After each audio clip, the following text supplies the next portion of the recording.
dua ayat yang paling banyak membuat para sahabat nangis. Ternyata air matanya para sahabat itu paling banyak jatuh kalau mereka membaca surat Hud, dua ayat 15 dan 16. Kana yuridul hayatad dunya wa zinataha wa fi ilaihim a'malahum fiha wa hum fiha la yubkhasun. Orang yang kemudian menginginkan dalam kehidupan dunia itu dunia, kami akan berikan dunia kepadanya dan tidak dikurangi. Orang akhi sholat niatnya untuk proyek, dikasih proyek sama Allah, nggak dikurangi sama Allah.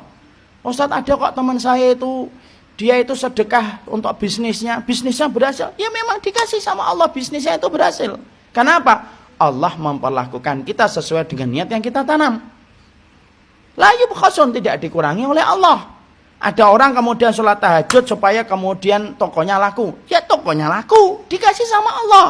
Dan Allah mengatakan apa? Allah menyampaikan, kami kasih sesuai dengan apa yang mereka inginkan dari dunia itu. Dan kami tidak mengurangi sesuai dengan apa yang mereka usahakan. Itu kata Allah. Cuma ayat ini tidak berdiri sendiri, ikhwan. Ayat ini disambung dengan ayat yang ke-16. 16-nya apa? Ulaika alladziina laysa lahum fil akhirati ilan nar wa habita ma sana'u fiha wa batilum ma kanu ya'malun. Orang-orang yang semacam itu sudah dikasih balasannya dan ganjarannya di dunia. Di akhiratnya enggak mendapatkan apapun kecuali neraka. Sia-sia apa yang mereka lakukan, batil atas apa yang mereka usahakan. Jadi kalau ada orang kemudian sholatnya untuk mendapatkan kesuksesan dalam bisnis, bisa jadi nanti ketika di pengadilannya Allah, timbangan ditegakkan, pengadilan Allah sudah mulai dijalankan, loh kok sholat saya tidak ada yang cantel itu di dalam timbangan saya ya Allah, loh sholat saya kemana?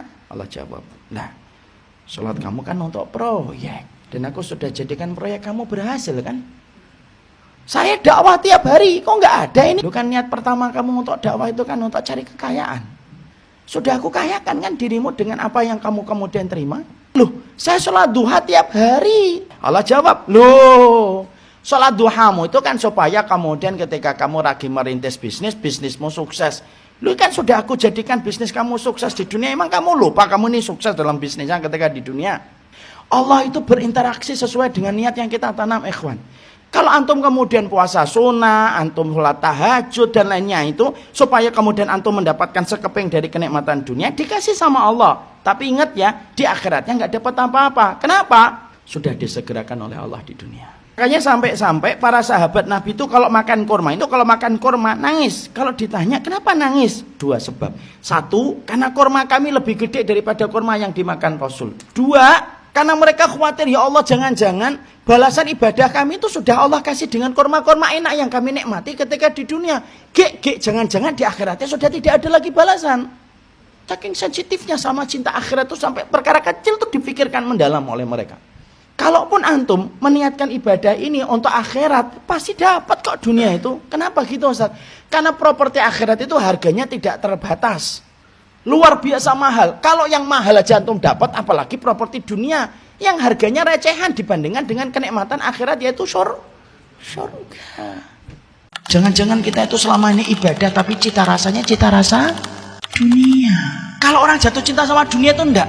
Ibadah pun yang harusnya diniatkan untuk akhirat, dia niatkan untuk dunia, untuk menunjang supaya dunianya itu menjadi sukses. Puasa tapi supaya dagangannya laku.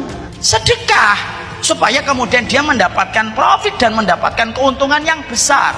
Padahal kita harus paham, maaf, sampai urusan akhirat pun dia niatkan untuk mendapatkan dunia. Dan ini termasuk salah satu perkara yang tanpa kita sadari dibenci sama Allah. Banyak orang hari ini kalau melakukan ibadah itu yang dipikir pertama kali itu untuk mendapatkan profit dan margin. Padahal ini satu kesalahan, ikhwan. Maaf ya, Allah itu membagi dunia kepada kita itu bukan berdasarkan ibadah, tapi Allah itu membagi dunia dalam kehidupan kita berdasarkan takdir yang ditetapkan oleh Allah 50.000 tahun sebelum Allah menciptakan langit dan bumi. Kalau Allah itu membagi dunia kepada kita berdasarkan ibadah kita, satu, para sahabat itu tidak ada yang miskin dan para sahabat tidak ada yang fakir. Padahal faktanya rata-rata para sahabat itu miskin. Padahal mereka ibadahnya lebih tinggi daripada ibadah kita. Di situ kita mendapatkan sebuah bukti. Allah bagi dunia bukan berdasarkan ibadah. Tapi kenapa banyak orang kafir yang tidak beriman? Mereka hartanya lebih banyak daripada kita. Kalau memang dunia itu dibagi berdasarkan ibadah, harusnya mereka itu lebih miskin daripada kita. Kenapa mereka itu hartanya lebih banyak daripada kita? Di situ kita menjumpai bahwasanya Allah itu membagikan dunia bukan berdasarkan ibadah, tapi berdasarkan takaran takdir. Kalau saya ditakdirkan mendapatkan uang 50 miliar, kalau saya jarang sholat duha, kira-kira 50 miliar itu saya dapatkan atau tidak saya dapatkan? Dapatkan. Jadi ternyata sholat duhanya kita itu tidak ada kaitannya dengan dunia. Urusan tahajud kita itu tidak ada kaitannya dengan materi. Tapi ternyata urusan akhirat kita itu ditopang dengan ibadah kita di dunia ini untuk mendapatkan akhirat. Innamal a'malu binniyah. Segala sesuatu itu tergantung niatnya.